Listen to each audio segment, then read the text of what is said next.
Assalamualaikum warahmatullahi wabarakatuh. Perkenalkan, saya Adelia Yusuf Fitri dari Universitas Bamada Selawi, Prodi S1 Ilmu Keperawatan, kelas 2B.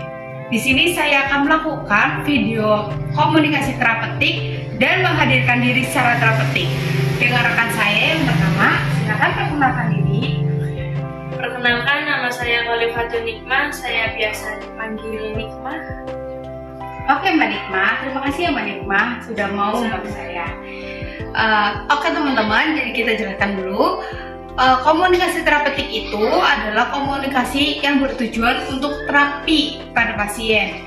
Biasanya komunikasi terapeutik ini harus dilakukan dengan cara kita harus fokus pada pasien, kita harus menghadirkan diri secara psikologis dan secara fisik untuk pasien. Jadi psikologis, kita pahami apa yang pasien rasakan, kita dengarkan dengan baik, dengan fokus, dan kita harus mendengarkannya dengan rasa empati kita. Jadi kita bisa merasakan apa yang pasien rasakan, gitu.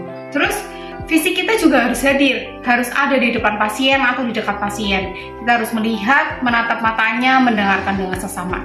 Gitu teman-teman. Langsung saja kita mulai ya untuk video komunikasinya. Oke Mbak Nikmah. Jadi di sini saya mau komunikasi nih tentang mengedukasikan gimana sih sakit gigi gitu. Mbak Nikmah udah pernah belum sih sakit gigi? Pernah, pastinya. Udah pernah ya. Biasanya kalau Mbak Nikmah sakit gigi itu karena apa ya? Karena jarang sikat gigi mungkin ya, sikat giginya maksudnya kayak nggak teratur gitu ya. Apa ya, kalau mau tidur itu nggak sikat gigi, karena kadang kan udah capek gitu ya, pengennya langsung rebahan, tahu-tahu ketiduran gitu aja. Oh gitu ya. Terus biasanya berapa lama Mbak sakit giginya itu? Sakit giginya nggak lama sih, paling 10 sampai 5 menit, 15 menit lah. Berarti termasuk cepat ya Mbak? Biasanya ada yang sampai berhari-hari gitu ya. Iya kan, kasihan. Terus selama ini tuh Mbak Khalifatul tuh sakit kenapa sih? Karena apa? Karena giginya emang bolong atau sebenarnya giginya rapi, nggak ada yang bolong tapi nggak tahu sakit gitu? Iya, giginya bolong. Oh, ada yang bolong. Oh, jadi nggak ngerti ya ternyata masuk makanan ya. Iya ya. Jadi emang Mbak, kalau kita punya gigi yang bolong kan kita nggak bisa kendalikan ya gigi. Bener. Makanan itu mau masuk kemana? Iya. Dan bener sih Mbak. Sebenarnya nih ya, aku mau edukasikan sedikit ya Mbak ya. Sebenarnya penyakit sakit gigi ini kan karena bisa jadi emang karena ada gigi bolong, bisa jadi juga ada infeksi dari gusinya atau dari giginya itu sendiri gitu. Biasanya infeksi ini terjadi tuh karena ada sisa makanan, terus misalnya karena kita kecelakaan gitu, terus giginya sampai copot, ya ada bakteri, itu kan bisa infeksi gitu. Terus gigi kita ada yang bolong, itu bisa jadi gigi kita tuh kemasukan makanan, itu juga bisa ya. Terus biasanya kalau Mbak Nikmah itu lagi sakit gigi kayak gitu, ntar Mbak Nikmah gimana? Apa melakukan terapinya tuh kayak gimana? Ini terapinya kadang kumur-kumur pakai air hangat. Nanti habis itu baru sikat gigi. Terus nanti kalau udah setelah beberapa menit, mungkin 3 menit atau 5 menit lah paling lama, nanti sembuh sendiri kayak gitu. Terus nanti kalau makan lagi sakit lagi, nanti kayak gitu lagi. Jadi sering ya Mbak? Sering. Terakhir kali kapan Mbak?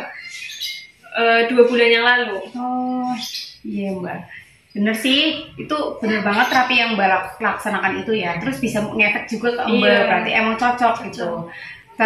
Tapi saya jelaskan lagi ya, kalau misalnya sebenarnya terapinya itu ada lagi. Misalnya nih, bisa banget dengan kumur air hangat, terus kumur air hangat dicampur garam, itu juga bisa. Terus sikat gigi itu ngaruh banget. Terus misalnya ya kita belum ngerasain sakit gigi, kita bisa banget nih cek kontrol ke dokter 6 bulan sekali minimal itu ya. Terus nanti biasanya kalau di rumah sakit di dokter itu nanti kita disaranin supaya bersihin karang, terus habis itu kita ditanyain apakah kita mau ditambal gigi yang bolongnya atau enggak gitu. Tapi biasanya direkomendasikan untuk ditambal dulu gitu. Pokoknya nanti kalau di sana itu kan pencegahan ya supaya kita nggak terkena.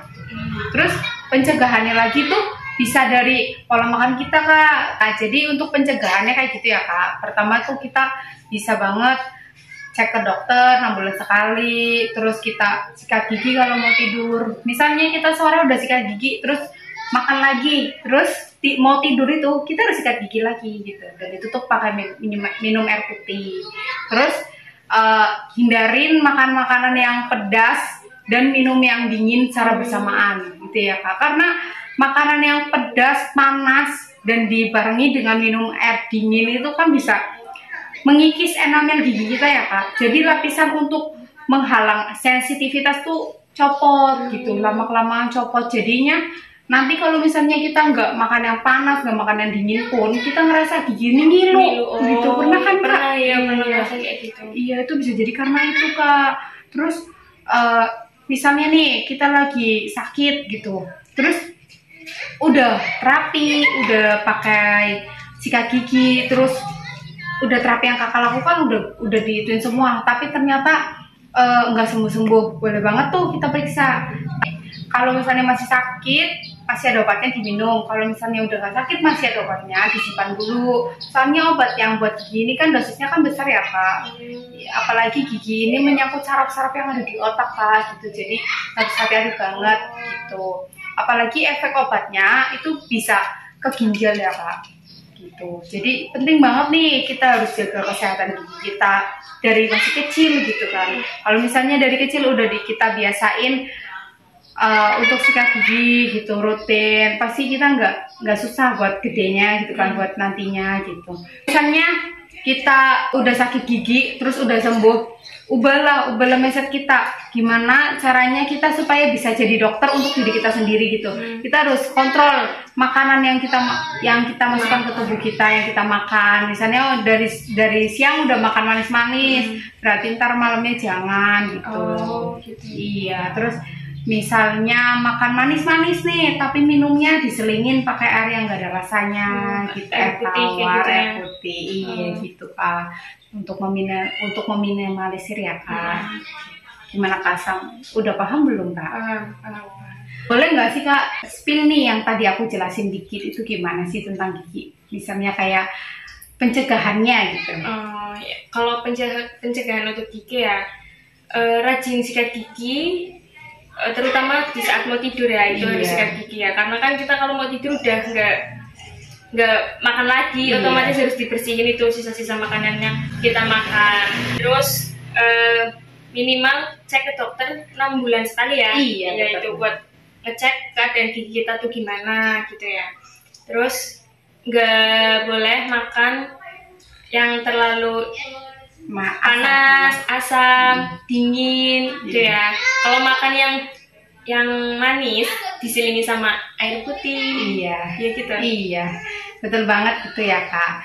Semoga Kakak bisa mengaplikasikan ke kehidupan Kakak ya Kak, ke keseharian Kakak gitu, dan nggak sakit-sakit gigi lagi gitu. Gitu aja ya Kak. Makasih ya Kak untuk sama-sama udah menjadi teman partner edukasi saya. Makasih juga atas ilmunya. Iya, sama-sama.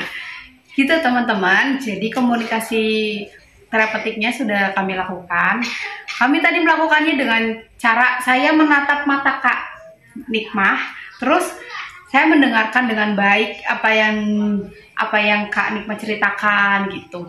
Terus saya juga sudah meng-cross check apakah Kak Nikmah paham dengan edukasi yang saya sampaikan, tuh teman-teman. Dan ternyata Kak Nikmah sudah paham. Jadi insya Allah komunikasi terapeutik yang saya lakukan ini berhasil. Terima kasih teman-teman sudah menonton video kami. Semoga video kami bermanfaat. Wassalamualaikum warahmatullahi wabarakatuh. Dadah.